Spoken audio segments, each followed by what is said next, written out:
What's up, everybody? Welcome to Kinda Funny Games Daily for Friday, July 9th, 2021. I'm one of your hosts, Greg Miller, alongside formerly of the Hollywood Reporter, formerly of Venn, now independent contractor, Patrick Shanley. Hello, Patrick. I like all the formers in my name. It sounds like I'm not doing anything at all. Well, it sounds like I don't know what you're doing. That's the whole reason you're here. I'm a man of mystery. I'm a man of mystery, and I'm also washed up. It depends. You know, it's like a glass half full, glass half empty type. Exactly. Really, are you a pessimist or an optimist? That really. I'm the litmus test for all of that. Patrick, how the hell are you? It's been too long. I'm great, Greg. Thank you so much for having me on. I appreciate it. Oh man, it's a pleasure. Of course, yeah. When you took over at the Hollywood Reporter doing games coverage down there, you and I, of course, went out for drinks in LA, and we got to talk games and had a great time. And then when Venn started up, you went over to Venn, and I got to come over there, be on a show with you, and talk about games over there, and have a good time. And now, talk to me about what you're doing now. Right now I'm in between. I haven't started a new job. I just signed with a new job. I can't say what it is yet. We will find out. So thank you very much. It's so nice to be getting everybody. IGN is just getting everybody. Good too. They've had some awesome hires lately. People that I know and people who did great work elsewhere. Alex Stedman is really awesome. So I'm glad to see her over there. Anyway, no, it's not IGN, but it is somewhere else. Now it's like Guess Who, or if I just name sites, we can keep. Yeah, just throw stuff out and we'll see. Yeah. Well, that's awesome. Obviously, it's great to have you aboard. What I like to do when people come in that don't know don't know the co-host that well, I need to know what you're playing right now, what your favorite game of all time is, and what your game of the year so far is. God, both of those, or all three of those are really difficult. They're tough. I know. Right now, I'm playing Subnautica Below Zero, which I've been playing for quite a bit. I love it. I have not even started it, but I see people who start playing. Yeah, should I? Is that sacrilege? I need to get on. Yeah, that was that face that I just made was that you should play the game. That's sacrilege. Okay. It's great. You get to punch sea monkeys in the face and catch penguins. It's a cool game. Greatest game of all time has to be, and I'm saying greatest game of all time objectively. I know it's a subjective question, but I'm answering it objectively. Of course. And it's Final Fantasy VII, the original. Wow. Okay. Yeah. Okay. It's unquestionable, really. When you add them all up, it has to be the best game. Mathematically, what did you think of the remake? I've crunched the numbers. I liked it. It was a little different. I thought I don't want to get into spoiler territory, but I was a little confused by the ending, I guess. Sure. Well, you got to wait for part 2 now, right? Yeah, exactly. And I'm in the intergrade. I like it. I like Yuffie. And Cosmo Canyon part. Not Cosmo Canyon, the Fort Condor. Jesus.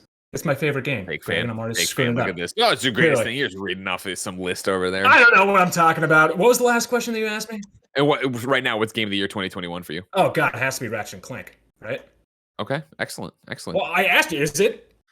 I don't know. I think it's a toss-up right now. I think there's a lot of great games out there that you could have. I think it reminds me a lot of what was that year? Goddamn. I'm always 2019, right? Where it was like, hey, there's a lot of cool shit out right now, but there's not the runaway, oh, it's clearly God of War, or it's clearly Red Dead, or it's clearly Spider-Man, where it was like you had this thing. I think you could make a case for Eternal. You can make a case for Ratchet and Clank, right? I think the list can go on. You can make a case for Village, like Tim continues to make, right? Like there's so many great experiences that have come out. Hold on real quick. Dark Knight in the chat is keeping me honest and telling me I forgot to turn on my Superman light. God dang it, Greg. I can swear, I guess. Oh, as much as you want. All right, well then shit, Greg. Oh my God. Hit the switch, Greg. What are you doing? I couldn't find it, Kevin. It was buried back there behind the books. I've never had to do it on the fly like this. I've never gotten called out about it. Miller, why have you not gotten that battery pack for your proton pack? Well, what kind of mood are you in today, Kevin? Are you in the you're going to give me shit for everything mood, or are you my friend, Kevin? Because I'm never sure which Kevin I'm getting.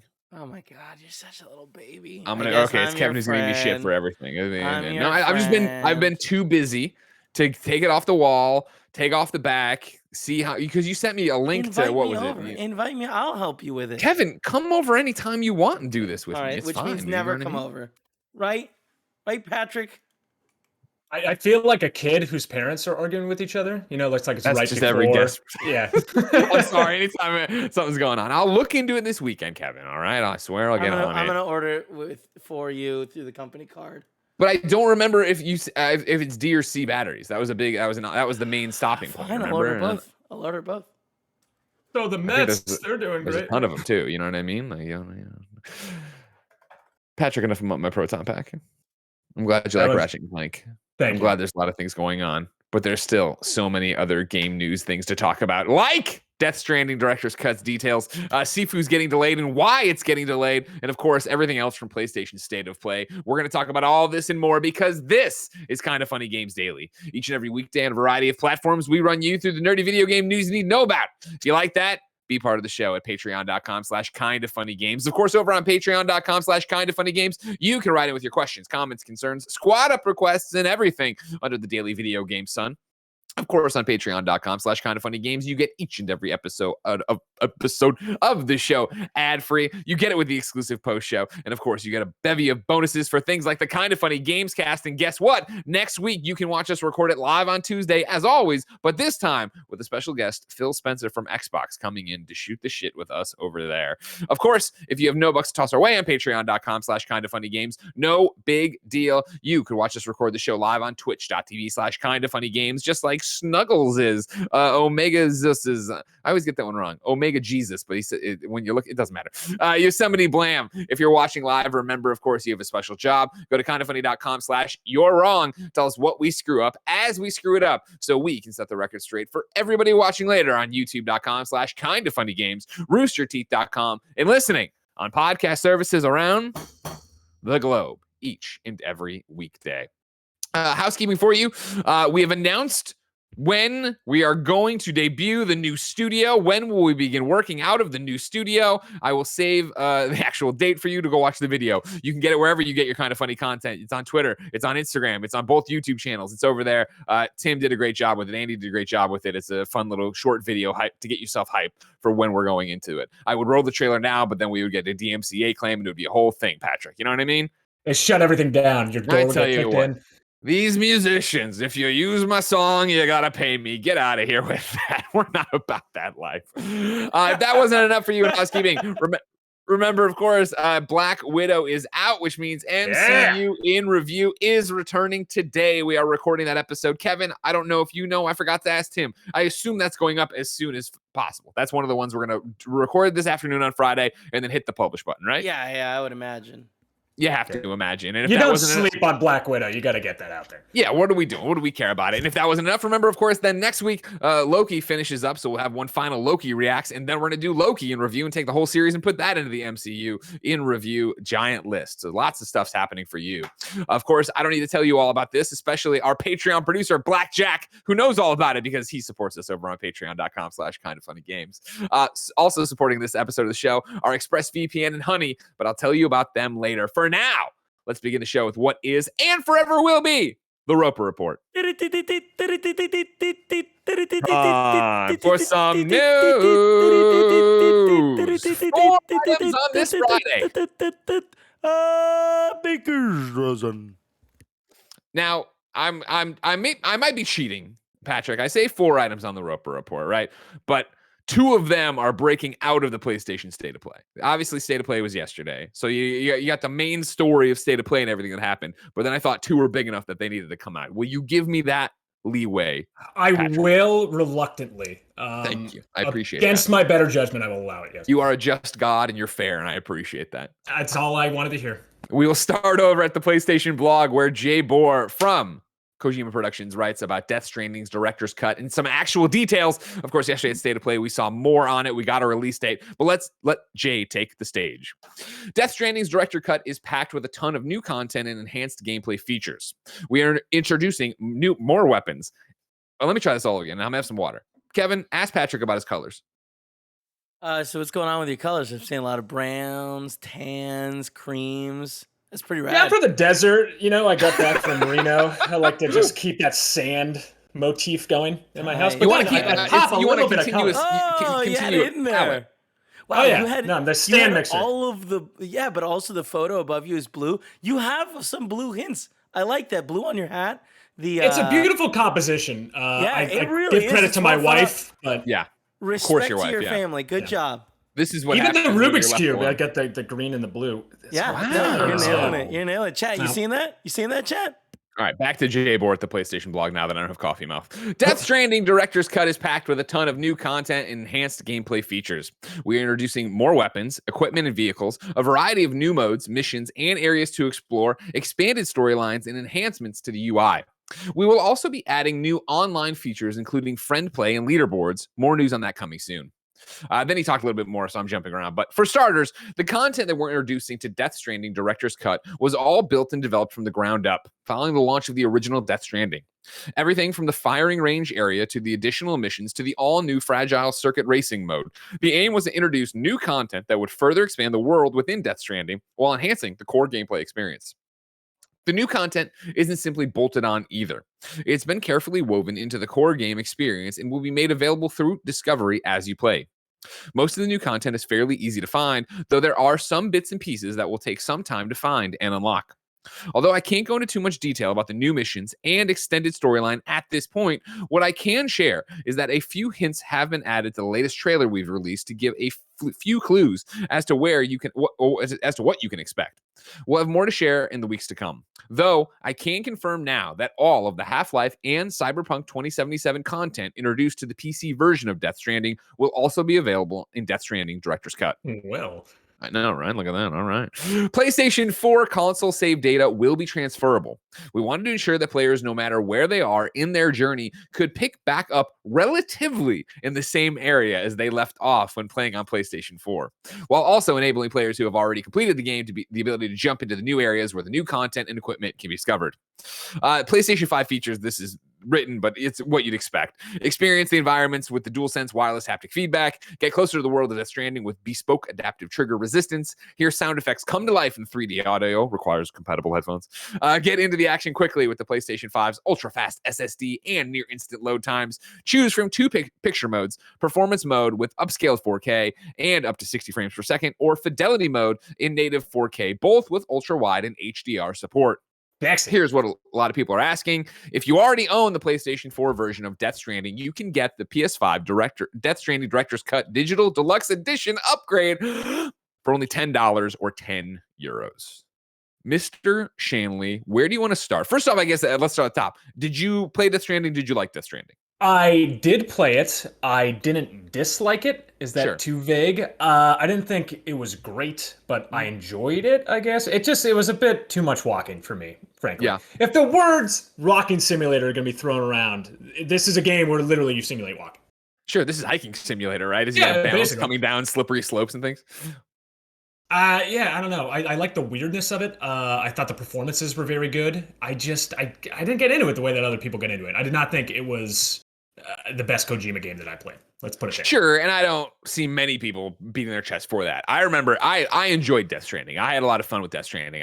When our review, I was very clear that yes, it is a walking or hiking simulator, right? And I found that tranquil. I found that meditative. I enjoyed my favorite parts of that game are the all right, cool, get from point A to point B all the way over there, right? It was more the cool, now there's this boss fight you have to shoot. And it was like, well, I don't feel like this is what the game has been, nor do I feel like this fits with what I've been doing. But on the other side of it, I enjoyed all right, cool, now I'm just taking these packages over. No, it's like it's a UPS simulator. Now it's raining and I got to worry about these packages getting destroyed. I had fun with it, but I didn't have the lasting power, or have I thought much about it since then? I'm sorry, back to you. No, it's a weird juxtaposition in that game of, like you said, walking and just balancing packages. And then, like, now you're fighting a giant flying whale lion. And then you're back to walking around and looking out for rain. It's sort of like if you made Microsoft Flight Simulator and halfway through the game, like, Godzilla showed up and you had to, like, maneuver around Godzilla or shoot, like, bullets at him. That's how I feel with Death Stranding. It's two things happening at once. That's a good way to put it. So now, what about this director's cut from you as somebody who's played it? Does it give you any reason to go back? Are you interested to get back into it? I think that there's a lot more than I expected to be in this new content. I applaud it for that. I think director's cut is a weird phrase that is being thrown around in games right now, and it's kind of the new like Côte du jour thing that we're going to see. What's the difference between this and just like an expansion pack or DLC? It seems the same to me, and yet they're calling it director's cut. I'm happy with the price. I will leave it at that. Okay. I will say that $10 seems fair, but I do not like the trend of director's cuts, to be honest with you. Especially in the world. Games update for years. We have games for free that just update all the time. So now I have to pay $10 for a game I already spent $60 on? Well, I mean, I think, you can see through it pretty quickly, right? Like I keep saying, I think since yesterday, right? But we've been talking about director's cuts so much on PS I Love You, right? Like when we get the third one, then we can finally say, yes, PlayStation is pushing with the director's cut being a label. Three's the trend. director's cut for PlayStation is very clear, right? It's because that shit we got beat badly with this smart delivery from Xbox. And so rather than keep offering up the hey, it's the PlayStation 5 version of this game and have people go like, but over here there are no versions and yeah, and like this one they get to do it and it gets to, oh well, it's a director's cut. There's more packed into it. There's something going on to it. And they are offering value. Like I think the Ghost of Tsushima director's cut, I can't fucking wait for. Going to be all about Iki Island and all that jazz. I'm not putting them down. I just think with not having my third one yet to prove my point, I think that there's a mantra inside of like, cool, this is how we're going to get around people being like, oh, you're just double dipping. Oh, this is how can you put out Last of Us Part 1 again remastered when you already have it remastered and it's backwards compatible. But it worked, and people buy it. The thing is that like everyone criticizes the sticker that they keep slapping onto things, but people are like, "Oh, it's new, so I might as well pick it up." So if it's working, I can't really fault them. I do think that Ghost of Tsushima, I'm glad you brought it up, is a little bit different because it seems like there's a lot more content there. But that costs $30 now. So now, what's the price? The price seems to be all over the place. I think they are gonna do The Last of Us Part 2 director's cut. I would not be surprised if that happened at all. So I think the third one is already in the chamber. They're just waiting to pull that trigger. What if it's Bloodborne? That's what we started. Tim got me percolating yesterday. I would be more excited because I love Bloodborne. Yeah, there you go, right? Yeah, Death Stranding, we were talking about this yesterday on the State of Play reactions. Of course, you can watch our live reactions, youtube.com/kindafunnygames. And it is that thing of, I enjoyed Death Stranding. I remember at the time being like, man, after the holiday rush, because it was, review season, I'm going to come back and try to platinum this. And I turned it on at one point, but it was that traditional. I turned it back on. I'm like, wait, what was I doing? And where, what do I need to do? And so I'm going to turn it on again here because I want to see the PlayStation 5 upgrades. And I wonder if I run the new missions, if it'll get me up to speed again to then actually go, you know what? I'd like to go through and play more of this. But of course, it is launching on September 24th. That was announced yesterday as well. And so then you get into this, well, September is going to be crowded. October's right around the corner. Like, am I really going to spend time going back to this old game and then and it's a weird thing of like, do new missions? Sure. Whereas like Ghost, I feel like is an old game as well, of course, but will be this giant new island of, whole new trophies for me to go get. And it's less old. At least they'll drop you relatively close to where you were the last time you picked it up, which is the vaguest description. Right? What are you changing in this game that it's just going to be, no matter where they are in their journey, it could pick back up relatively in the same area. You're kind of close to where you were. Whatever. Don't worry about it. I found that very strange. What about this? What's listed here that would actually get you excited about jumping back in? Is there new content that, other than seeing it on PS5 and seeing the upgrade, what's new here that's going to make you jump back in? A racing for me circuit? See, that's the thing where it very much is I want to see it. I thought the game was very beautiful on PlayStation 4. So what does it look like on PlayStation 5, right? I'd want to get in there and see the environments and get caught in that rain again and have fun. But then it is none of the stuff they're putting at the end of the post. It's all the top, right? Where they're talking about more weapons, equipment, vehicles, new modes, new missions, new areas to explore, expanded storylines. Like, all that sounds like something that could be really cool. My hope would be, again, to what we were just talking about, where it's like, well, bosses, I don't remember, like the combat felt weird. It didn't feel like that's what, Sam Porter Bridges would be up to out there in the world. If it suddenly is that I come in and they're like, cool, here are 3 new guns, and they don't break the game. That's not what I mean, but they make you feel empowered of like, okay, cool. Now I'm going to go take on these mules. Now I'm going to do that. Cause like, I always felt the way I played it to be very defensive and very like, I'm going to sneak around this kind of stuff and do it. If this is trying to make it more of like, cool, we're making it a bit more actiony, we're trying to get more of that into the vein, I could be down for more of that. I think that we have to ask that question is what kind of leaves me on the fence right here. I wish, it feels like there was a lot of information that was all very vague and didn't tell me exactly what was going on here.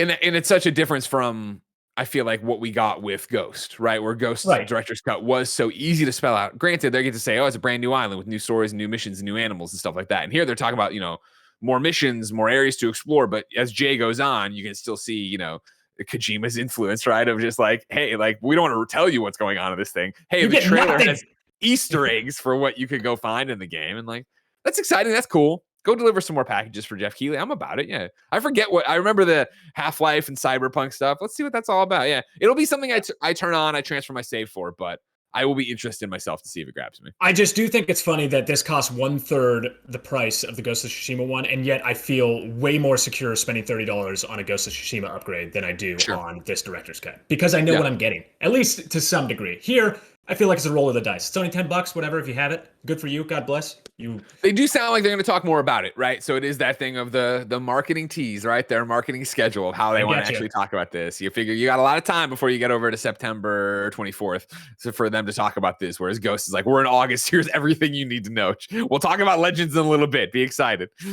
We're going to get 9 minutes of gameplay from the director's cut of Death Stranding at the next State of Play, I guess. It'll just be walking. He won't even be able to complete the mission. No, there's nothing. There's no dialogue. It's just walking, falling down a hill, dropping packages. And then Jeff Keighley shows up at the end. And Conan O'Brien. God, I forgot about Conan. I forgot that Conan was in this game. Everybody's in this game. Number 2 on the Roper Report, Sifu's been delayed. Sifu, of course, an independent game. Kev, can you toss up the trailer for Sifu? This is one that at the February event had caught everybody's eyes. It's the Kung Fu game. It's the one you're going through. Yesterday's trailer from State of Play showed off a lot of the as you fail in the missions you're doing, you actually age up.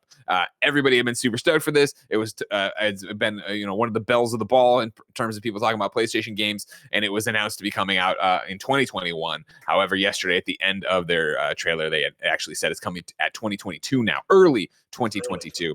This was accompanied by a tweet over on the Sifu account that I'll read here while you watch some stuff from Slow Clap. The tweet read, we're hoping to release Sifu before the end of 2021, but this won't be possible without compromising quality and having the team crunch for months, neither of which is acceptable.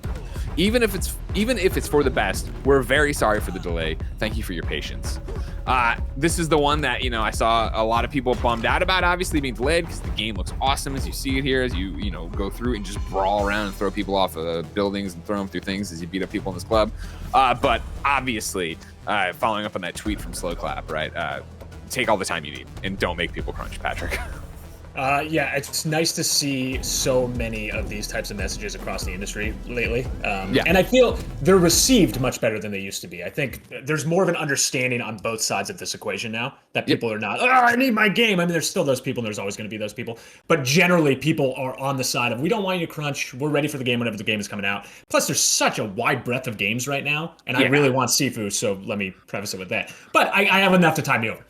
Yeah, 100%, right? And I feel like, I get it. Like, I totally understand when a game gets delayed, you being bummed out about it. Because I remember being, a kid reading EGM and stuff starts slipping. You start getting mad. You're like, oh, man, people making this are lazy or whatever. And now, to be an adult and understand how, work-life balance, to understand how this is going, let alone to understand COVID, right? Which over on the PlayStation blog from Slow Clap, Felix had posted this thing where he's talking about the delay a little bit more in detail, right? And this is what he writes.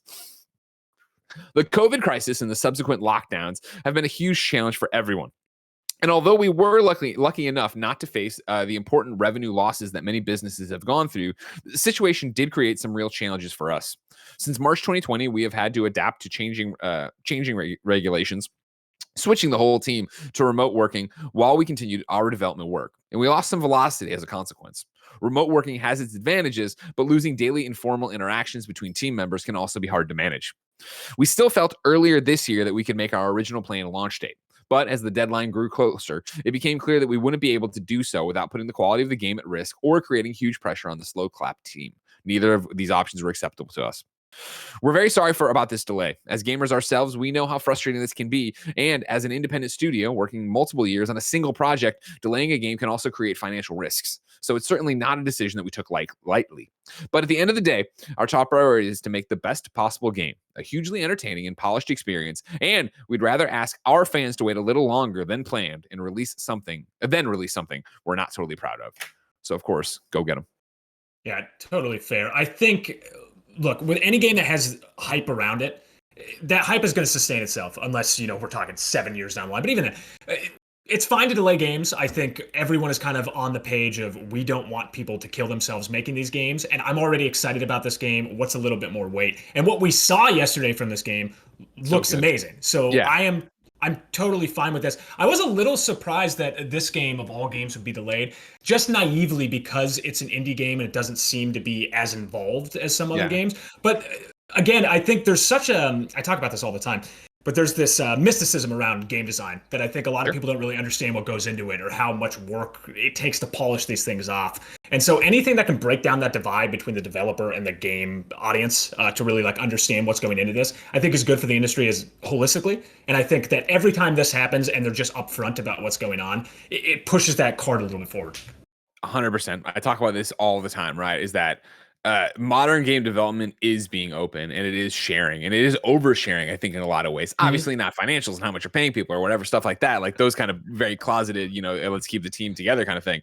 But in terms of what's going on, like an audience will always be, I feel like, totally behind, hey, we're trying to make this game better. It's when there's nothing. It's when the game gets delayed and there's no statement and nobody talks about what's happening and why. Like, just to hear them come out here and be like, hey, yeah, COVID fucked us up. Like, it fucked up everybody. And hey, we're not doing crunch, right? Like, yeah, that's what you want from developers. You want them to do it. And I think, I always look to recently, my example is 343 and Halo Infinite, in the way that, like, when they had their big delay and it had been quiet, then to pivot and delay again, another big delay, but this time around be like, hey, here are blog posts and here's how we're going to talk about it. Here's what we're going to say about it. Even fill in interviews being honest of like, hey, it's still coming this year. It is a holiday release, but like we are literally trying to pick between 2 weeks and that's what it is. It's not that we're thinking we're not going to make it. We're going to make it. It's just like those kind of conversations go so far to demystify what game development is. Totally. And I think when it's a bigger ship, something like 343 or Microsoft as a whole, Xbox as a whole, it's harder for them to turn because this is not how the industry has been going always. This is a more recent development. Whereas these indie studios have an easier time of being upfront and telling people what's going on. There aren't as many shareholders. There's not as many employees. It's not as big of an operation. So I get it from both sides. It is nice to see people like Phil Spencer to come out and say things like this. He's great and is always very open on these types of issues. And I don't know, I feel like I'm repeating myself, but it is good for the industry when we see stuff like this. All of that said, I do want Sifu, and the game looks awesome. So bad. And I'm sorry, before I want to talk about the aging mechanic in this game because it's the coolest thing I've ever seen. Please do. Okay, so if you're not aware, you age every time you die in this game, but you don't age infinitely. You get to a certain point and then it's game over and then you're not aging anymore. You got to kind of start all over again. I think that's such an awesome game mechanic, and you don't get weaker as you age. I think they deliberately pointed that out. It's sort of taking from old kung fu movies that said where you become like a wizened master by the end of it. That adds this element to this game that I think I'm the most excited about that and seeing it because I die all the time, get it? Because I kind of suck. Oh yeah, no, totally. I'm gonna die a lot in these levels, and I think I'm right there with you. Of what a cool mechanic, and watching it yesterday, not last night, but during the state of play and watching him die, then age, die, then age. I was thinking, oh man, it's gonna be an interesting balance of like you're talking about. Is he gonna get weaker? Is he gonna become old and feeble or whatever? That's not the case. I'm gonna read you 2 paragraphs that over here Felix is explaining on the PlayStation blog. Kung Fu is the mastery that comes from a life of training and practice, and the aging mechanic and death are also central to this trailer. In Sifu, that concept inspires both the main character's drive and philosophy, and we want to make it part of the gameplay experience itself. Players can make mistakes, try again, and learn in the process. We want to make that experience smooth and fluid. Players will be able to restart instantly when they died and keep going forward until an unstoppable force of revenge. You cannot age eternally, however. Eventually, you will become too old and have to start your path again. You don't get weaker as you age. On the contrary, like the old masters of classic kung fu movies, as the main character becomes older, they have more experience, skills, and knowledge to apply to the fight. Like a true kung fu student, to reach your objective, you will have to improve through practice and perseverance. That's awesome. That the more you're dying, the more actually the game is unlocking for you to go screw around and be stronger. Yeah, it's a smart way to kind of handle like, oh, you aren't very good at this game, so let's make it a little bit easier for you each time you die. But do it in a way where it's reflected in the gameplay and the design of the game. I think that's really cool. If I'm reading that correctly, which is how I choose to accept it. That's how I choose to accept it. That's the truth I'm accepting, all right? That's how it is. Then, ladies and gentlemen, number 3 on the Roper Report. Let's get into the state of play recap of both Sifu and Death Stranding came from this. But if we want to go blow by blow through the actual show, gosh, it's been a long week, Patrick. Is the little stenographer sound that we started this segment with, is that only at the beginning, or are we doing it for everything? Because I got a globe, I realized, and I can kind of spin it, and we got we'll gladly do it again classic. If you want, I kind of want it to see. Okay. Let's continue what is and forever will be the Roper Report. Time for 2 more news stories. See, oh, that made it so much better, right? It did, yeah. It enhanced it. We'll look into getting. I'll mail you this globe. I'll send it up to you. Thank you. We will need that. We will need. You'll always know where you are. It's great. It's invaluable. It'll be bugged. Got me. So going through it, right, the State of Play yesterday started with Moss Book 2. That's right. They announced Moss Book 2, the sequel to Moss on PlayStation VR. They did not give a date. I had a little follow-up interview with the developer after the fact, of course, Polyarch. And there, my first question when they let me go was like, all right, cool. So this is a PSVR 2 game. And they're like, we're not ready to talk about that, but we are excited to work more with the DualSense 4 or DualShock 4. Interesting. So they were referencing, the same controller layout they had for the original Moss. So we'll see what happens there. But no date, anything other than a trailer with some new environments, and it looked dope because Moss is dope. We also got Arcadegeddon from Ilphonic that went into early access yesterday. It is a run around, have some fun shooter that you can play on PlayStation right now. It'll see a full release in 2022. And then Tribes of Midgar was shown again. We've seen Tribes of Midgar at the Gearbox conference. I think we saw it somewhere else during E3 as well. It's a game that I should be all about, but something about it is putting me off to not being all about it, Patrick, and I just need to play it. I'll just play it when it comes out and see. Is it because you've seen it 55 times, or is it because Vikings are everywhere right now and nothing doesn't have Norse mythology in it in some capacity? I mean, that could be a part of it. I don't know. I think it's the art style just isn't doing it for me, but I like everything they say about the game. I'll play it, Okay. Yeah. What about you? Did Moss, Arcadegeddon, or Tribes do anything for you? Moss absolutely did, and I'm not a big VR person. I famously threw up on a carpet at a press event when I was playing VR. That's awesome. Fun times. Oh yeah, it was great. Yeah, exactly. That's my claim to fame. I want to play it. I love Redwall, the Redwall books. I was a big fan of them when I was a kid, and this just has that vibe to me. I think it looks adorable and awesome and cool. And if there's something, I had this conversation yesterday. If there's something to get you into VR, it's such a hard thing to get audiences who are not into VR. So I want a game to make me forget about throwing up on that carpet and getting in there. And I think Moss 2 might be that game. Yeah, I loved Moss 1. I thought it was a standout. Of course, Kevin and I did a PlayStation VR show about it here on Kind of Funny Games that you should go check out. But did anyone vomit? Nobody vomited during Moss. Because Moss does it in not the good way, I guess, but like in a very simple way where it is, you have the scene playing out in front of you and you're sitting there holding the controller, and so like you can move in and like go in closer to the scene, but you can also sit back and play it pretty much from that perspective. Yeah, see, that's better. The game that I was playing, I was in a canoe and was kind of doing this thing back and forth. Maybe it was a kayak, I don't know, some type of water vessel, and it was not great. And it was during the E3 press week, so I think I was maybe drinking the night before, so it wasn't in the best. Look at this guy over here partying. They call him Patrick Party and Shanley. That's what they true. Do. They do call him. That is true. That's an accurate thing. From there, the next 3 games we saw were Fist. This is Forged in Shadow Tech. It's coming to PlayStation 4, PlayStation 5 on September 7th. Then Hunter's Arena, which is a fighting game mixed with a battle royale, coming to PlayStation 4 and PlayStation 5. Going to be a PlayStation Plus game on August 3rd. And then Sifu, like we just talked about. Hunter's Arena, you're all about? I am, because it blends genres. I love seeing people do new stuff with what's already popular out there. So a fighting game and sort of like it looks like an MMO too, also at the same time, and then a battle royale all mixed together. I just want to see what it is, honestly. And I like the art style. I think it looks fun. It looks like something I'd pop into. I don't know. I like when people kind of like mix stuff up like a chef in a kitchen, Greg. Sure. Yeah. Mash up the genres we know so well, right? I don't know why I said chef in a kitchen. I don't know where else a chef. Where else would a chef be? There's street chefs. Could be anywhere. Yeah, sure, whatever. Anything's a kitchen if you really want it to be.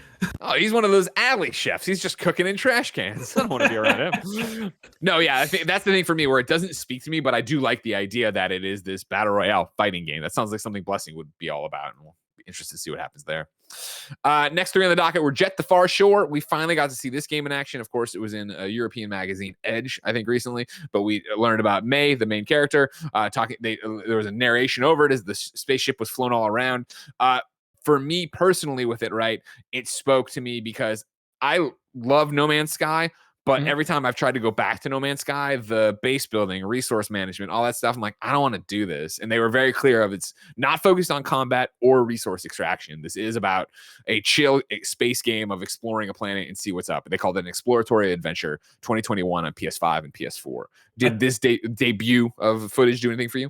A little bit. I think they said during the presentation that it was chill. I think they used the word chill specifically. Yeah, they did. And they did. for that, I'm kind of into it. I don't mean this as an insult. It kind of looked like a mobile game to me. Sure. I do not think mobile game is an insult, by the way, and that's another one of my sticking points that I plant my flag on. Sure. But I do think it looks like just something you throw on at the end of a long day and just kind of zone out for like an hour or two. So it was not the most exciting part of the presentation to me, but I thought it looked beautiful. I kind of am excited to see what the story is because I wasn't expecting a deeper story to this. It looked like, not to say like Flower or Rhyme don't have stories, they obviously do, but the crux of those games is sort of just exploration and walking around, And this seems to marry those two, melding storylines and that relaxing gameplay type of feel. So I'm excited to see it. Yeah. Yeah, me too. And you're not, the mobile game comparison, you're not far off, right? This is Super Brothers who had done Swords and Sorcery, right? So that's where they had broken out and found, or where the studio had broken out and found all the success. So I think you're apt in your comparison there. Thank you. Then Demon Slayer, we had a twofer from Sega. Demon Slayer is coming to PlayStation 4, PlayStation 5 on October 15th, and then another look at Lost Judgment on September 24th. Yeah? Dude, Lost Judgment. I mean, that should have been the 9 minutes that they showed. Nothing against Deathloop, but Lost Judgment looks freaking amazing. There's a corgi in it, and it attacks people. There's a Sega Master System in it, don't forget. In Top's office. What doesn't that game have? It has alley chefs. It's all over the place. It also looked gorgeous. Like, as somebody, they always go so far above and beyond in the Yakuza / Judgment series, right? Of getting that facial texture down. Seeing this running on PlayStation 5, I thought it looked gorgeous. Yeah, agreed. I thought it was live action when it first started. Yeah. It was so. Did you play Judgment? I did, and I think it was one of the last reviews we did at THR when I was still there, if I'm correct. I can't remember timeline. Anyway, we gave it a rave review. I'm happy to see the Judgment series kind of flourishing on its own outside of just the Yakuza series. Especially, as they've now given the beat 'em up stuff from Yakuza just to Judgment. Yakuza will now be turn-based. I'm excited for that one. Both. Yeah, of course. Then it was Death Stranding, like we already talked about, director's cut, September 24th. And then, we ended with 9 minutes of Deathloop coming September 14th. Deathloop is the same thing we've been saying forever. Game looks great. Just give me the game. I didn't need the 9 minutes. I kind of didn't watch it with my full attention because I'm ready to play Deathloop. I don't feel like I need to see more Deathloop. Yeah, no, I'm on the same page with you. In fact, my friend and the co-host of my podcast, he deliberately did not watch the footage because he was like, I've seen too much of this game. I don't want to see any more of it. I just want to play it at this point. Stop ruining it for me. Exactly. That said, it looked gorgeous. Yeah. That doesn't take away from Deathloop. It's just like, it's that fine line you need to walk of like, how do you market a game? And like, you've sold a whole bunch of people, but still trying to get that out to the mainstream is tough, right? Mm-hmm. Yeah, we have a question related to this about the reaction to State of Play. It's from the Nano Biologist, but Patrick Shanley. Before we do that, I'll remind you that Nano Biologist submitted this question over on patreon.com/kindafunnygames, where you can go to be part of the show, just like Nano did. Of course, over there, you can get the show with the post show. You can get all the other shows and all the other post shows and all the other things, and you get all those shows ad free. But guess what, Jack? You're not watching on patreon.com/kindafunnygames. So let me tell you about our sponsors. This episode is brought to you by ExpressVPN. Using the internet without ExpressVPN is like taking a call on a train or bus on speaker for everyone to hear. Don't be that person. I haven't been that person for a while, and I've been a lot happier because of it. I've been using ExpressVPN, and it just makes everything feel more secure. I can just be on the internet doing what I want to do, and I know people aren't watching me. People aren't judging me. They're just letting me live my life. ExpressVPN creates a secure, encrypted tunnel between your device and the internet so people can't peep on your online activity, which is great. I use it on my phone and on my desktop. Everywhere I go, I know I'm protected, and it's awesome just being able to be behind ExpressVPN. You can secure your online activity by visiting expressvpn.com/games today. That's expressvpn.com/games. And you can get an extra 3 months free. expressvpn.com/games. Next up, shout out to Honey. We all shop online, and we've all seen the promo code field taunt us at checkout. But thanks to Honey, manually searching for coupon codes is a thing of the past. Honey is the free shopping tool that scours the internet for promo codes and applies the best one it finds to your cart. I recently saved a ton of money on some acoustic treatment I got for my home theater setup over on Etsy, and it was great being able to see the Honey guy do his little dance, and then boom, I saved like $30. It was awesome. You can go to joinhoney.com/games to get Honey for free. If you don't have Honey already, you're straight up missing out on free savings. It's literally free and installs in a few seconds. By getting it, you're doing yourself a solid and supporting this show. Get Honey for free at joinhoney.com/games. That's joinhoney.com/games. The one, the only, the Nano Biologist writes into patreon.com/kindafunnygames. Just like you can, it says, hi guys and happy Friday. First off, congrats on the new studio announcement. Second, was yesterday's State of Play Sony's big summer event everyone has been hoping for? Or was all the disappointment fan caused? I thought it was a good event. There were some cool reveals and good information was shared to us. But with 2021 being an extension of all the havoc wrought by 2020, should we expect a big 2021 event from PlayStation? Xbox and Nintendo basically showed us what 2022 is going to basically showed us that 2022 is going to be the big year for gaming, even if 2021's good, parentheses for now. So should we expect the same thing from PlayStation? Patrick, did you think yesterday's State of Play was a disappointment? No, I was surprised to read that. No, I mean, they told us what it was going to be. How do you be disappointed when you know what's going into it? Yeah. The only people who were disappointed were the people who kept spamming Ragnarok exclamation point in the chat, even though they literally told you in the description of the video. No, I didn't think it was a disappointment. We saw a lot of stuff. It was varied. I think it could have fit right in with this year's E3 if it was there, if Sony felt like doing it. And then we forget, they just did a State of Play right before E3 too, in May. Yeah. I mean, that was just one game, but sure. Yeah, I don't know. The thing that I'm confused by in this is, like, was this Sony's big summer gaming event? Were we expecting a big summer gaming event? There's been a rumor. Yeah. There's been a rumor that yes, PlayStation's going to do a big August event. But it's like when we start getting wound up about rumors, like I feel like at some point with rumors, we started doing the whole take them with a grain of salt kind of thing. You know what I mean? In the same way everybody, and now granted, Bloomberg's reporting on the new Nintendo Switch, the Switch Pro, we think it's going to be something. And we're so used to everybody being right when things leak that the Switch Pro comes out, the OLED Switch comes out, and it's not that. And it's kind of like this tailspin of like, what the hell? So like, I think everybody still is expecting a big PlayStation event. But to your point, like, I'm not expecting it, but I'm also not saying it's not going to happen. Like, I think they could easily do something about that. They need to tell us what's going on with Horizon. And if you're releasing Horizon this year, I would say, fuck yeah, you're doing another big State of Play. That is, hey, here it is again. Here's the new feature you need to know about. And that's why we're going that way with it. But if you're not, then you don't need to do that. And again, that's PlayStation 4 found so much success with. Hey, the fall is the third parties. We don't need to worry about what we're doing over here. You know, your exclusives and the first party stuff will come, and it'll all come, starting in the spring of next year.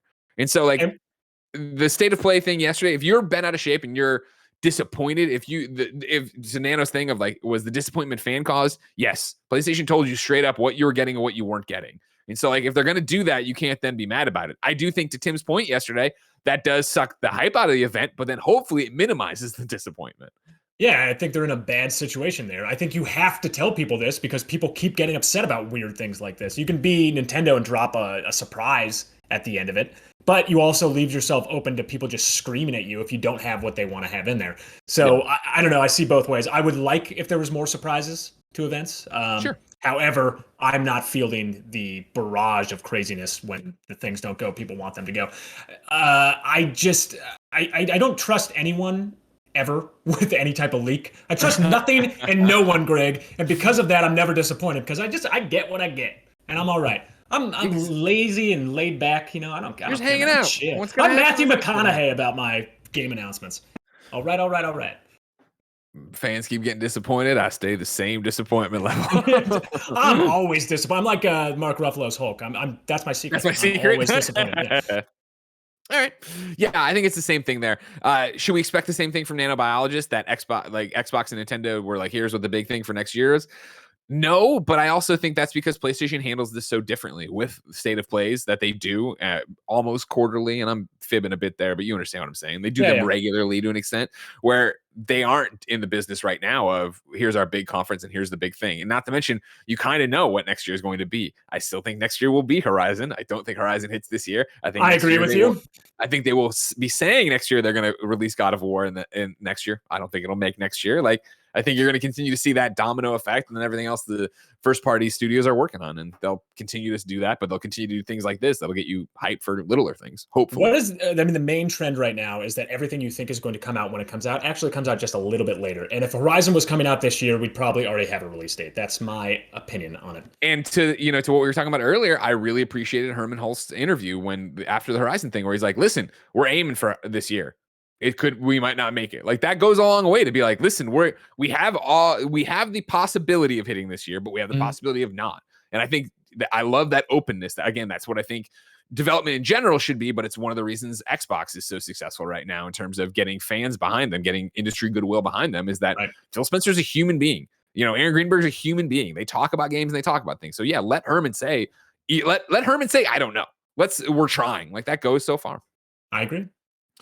Number 4 on the Roper Report, let's talk about Genshin Impact. We're going to go to Liam Wiseman over at IGN.com, who says Genshin Impact to add new city cross-save and more this month. MiHoYo's free-to-play anime-style juggernaut just keeps growing as the latest update has been announced. Revealed in a press release, the new update brings a new city and region to explore, new characters, bosses, and more. The version 2.0 update, titled The Immovable God and the Eternal Euthymia, introduces the brand new Inazuma region ruled by the Electro Archon. Inazuma is across the sea from the main playable regions that have been released so far. According to the press release, the locations found within Inazuma have completely different cultures, creatures, and mysteries. The feature that perhaps has the most potential to shake up Genshin Impact is the long-awaited introduction of cross-save functionality, allowing players to spread their play across multiple devices and keep their progress. As a game that is available across consoles, PC, and mobile, this is a handy feature, letting players choose when, how, and on what devices they want to play. Version 2.0 launches on July 21st and brings with it some additional features for players on the PlayStation 5, including DualSense haptic feedback support, whilst also all versions will benefit from improved character shading and more feature optimization and cross-save functionality. Genshin Impact is currently available across PC, PS4, PS5, and mobile. The game was originally set to launch on Nintendo Switch, but has since been delayed, and we haven't heard anything about the Switch version for a while now. Did you ever play Genshin Impact? Yes, very briefly. This sounds like Genshin Impact Director's Cut, by the way. If it was PlayStation exclusive, that's what they would call it. Yeah, well, they missed the boat on that. Yeah, I played it a little bit. I wasn't super into it. I don't like gacha mechanics that much, but people love this game. I'm just blown away by how successful this game is, and that people kind of forget about like all the controversy when this game was launched, and that they were like afraid of it, like harvesting data and being used for all that. I do vaguely remember that. Yeah, I do vaguely remember that. Yeah. But then it just moved on from it, and now it's just a juggernaut. I think it's like the 3rd highest grossing mobile game, if not of all time. It's probably not all time, but of the last 2 years, it's number 3. I think Honor of Kings is number 1, and PUBG Mobile is still number 2. But regardless, the game just cranks out money. And anything that you can keep having players come back to or attract new players for a game that's, living service like this, I think is a smart move. It sounds like there's quite a bit here. I wish I was more familiar with the game to really appreciate what's here. Imran loved it, I remember, or played a lot. And maybe, how Imran's a weirdo. Maybe he didn't like it, but just played a lot of it. I think Imran loved it. And if Imran, if you're listening, feel free to jump in the chat or the Discord. And then I remember Shuhei liked that a lot too. I saw Shuhei tweet about it too. And it's like you said, like, it was a game that everybody was playing for a while. So I know that it does have a thing. And I was reading on Kotaku today. They had an article up about how it was more obviously an op-ed about this, of like, this is the real game changer of like, I put hundreds of hours into it on my PC, but I want to play it on my console, but I don't want to restart on my console. So to have this ability there to be able to transfer it over and go, like, yeah, totally makes sense. And good on them for doing this and, getting it in there for their audience. And just as a wider trend, I think we're seeing more of this already. I think we're going to see a lot more of it, of games being able to pop onto different platforms. And what that does for the game developer in terms of, if they're trying to make revenue or just reaching a wider audience, it's so useful. If you want to talk about a game changer for the entire industry, that's one right there. Yeah, 100%. And I love to see it. You know what I mean? I think it's so awesome that we're finally seeing cross-play, cross-save, the ability of people thinking of their games as platforms rather than what platform they're on, and then having these siloed walled gardens. While we were live, Patrick, we have breaking news. Oh my goodness! Wait, do we do the? Sure, Kevin, we have breaking news. Okay, the globe's down. Hold on, Kevin. Hold on. No. Oh God, I destroyed it. All of South America is just You lost. ruined it. Oh man, your wife's gonna come in here and be so pissed. What did you do? I love Did you Uruguay. turn the Rubik's Cube? Did you touch the Rubik's Cube? Breaking news from the one, the only, the Jeff Keighley. Jeff Keighley over on Twitter is putting out the information from Netflix. The Witcher Season 2 will come to Netflix on December 17th, 2021. Ooh. Henry Cavill back at it like a bad habit. Cannot fucking wait. I love The Witcher Season 1. Yeah, you were into it? Yeah, big time. Did you watch it? I did. I watched it early because this was back when I was at THR and I got to talk to all the people involved in it. I'm a big deal, Greg Miller. Yeah, I dug it. This is horrible to admit. I've never played The Witcher 3. Wow. And so I know, so I felt I was one of the people who kind of came into it with fresh eyes. Okay. As opposed to implanting all my video game knowledge on. I mean, I wasn't the biggest Witcher person, so I played, Witcher 3 for 30 hours, which of course is nothing. That's it. I actually played that game, nothing. But I caught some of the references, but I just overall thought it was a really well done story, really cool show. So I'm excited for more. Yeah, well, it's coming, Greg. December 17th. Mark your calendar. Here's the problem, Patrick. December 17th is so far away. If I wanted something more immediate, say what came to the mom and grop shops, where would I go? Well, Greg, I'm glad you asked. The official list of upcoming software across each and every platform as listed by the Kind of Funny Games daily show host each and every weekday. Yeah. Out today. Monster Hunter Stories 2 Wings of Ruin on Switch and PC. Someone help Coco! Coco needs help! This is a Gamescast reference that's sweeping the world by storm. Everybody tweeted Andy Cortez. Tell him we need a Coco shirt. All right, tweeted Andy Cortez. Imagine Earth, Xbox Series X/S and Xbox One. Blue Fire, Xbox One. Beasts of Maravilla Island on Xbox One. Police Stories on Xbox One. Swords of Legends Online on PC. Buy Q Hundreds of Melodies on Switch. Shopping Mall Parking Lot on Switch. Kevin, I need a trailer. I need a trailer for Shopping Mall Parking Lot. If that's me managing a parking lot, you bet your ass I'm buying that.